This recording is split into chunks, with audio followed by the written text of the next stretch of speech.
জয় আনন্দময়ী সোনামায়ের জয়। মা লক্ষ্মীকে নামিয়ে নিয়েছি, স্নানের বস্ত্র পরিয়ে দিচ্ছি, ঘি মধু সুন্দর করে মাকে মাখিয়ে দিলাম। আর তোমরা তো জানো এখন হচ্ছে শীতকাল, তো মাকে একটু মাথাতেও তেল লাগালাম। আর শীতকাল বলে দই আর মাখাচ্ছি না, এখন দুধ দিয়ে সুন্দর করে মাকে স্নান করিয়ে দিলাম, দিয়ে আবারও গঙ্গা জল দিয়ে স্নান করিয়ে দিলাম, দিয়ে সুন্দর করে শুকনো করে মুছিয়ে নিলাম। নিয়ে চুলটাও তো শুকনো করে সুন্দর করে মুছাতেই হবে।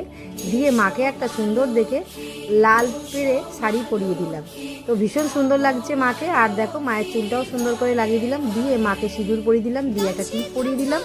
দিয়ে এবারে মাকে কিন্তু একটা পঞ্চু পরিয়ে দিচ্ছি, তারপরে মাকে মায়ের জায়গাতে সুন্দর করে বসিয়ে দিলাম। দেওয়ার পরে সুন্দর করে একটা মালা পরিয়ে দিলাম, দেওয়ার পরে মাকে টিকলি পরিয়ে দিয়েছি। এইবারে মাকে একটা শিউলি ফুলের টিকলি পরিয়ে দেবো ছোট্ট থেকে, দিয়ে দিলাম দুটো হাতে ফুল। দেখো কত সুন্দর লাগছে। তো কমেন্টে কিন্তু একদম জানাতে ভুলবে না যে মা লক্ষ্মীকে কেমন লাগছে। মা লক্ষ্মী তো সুন্দরী, তাই না বলো?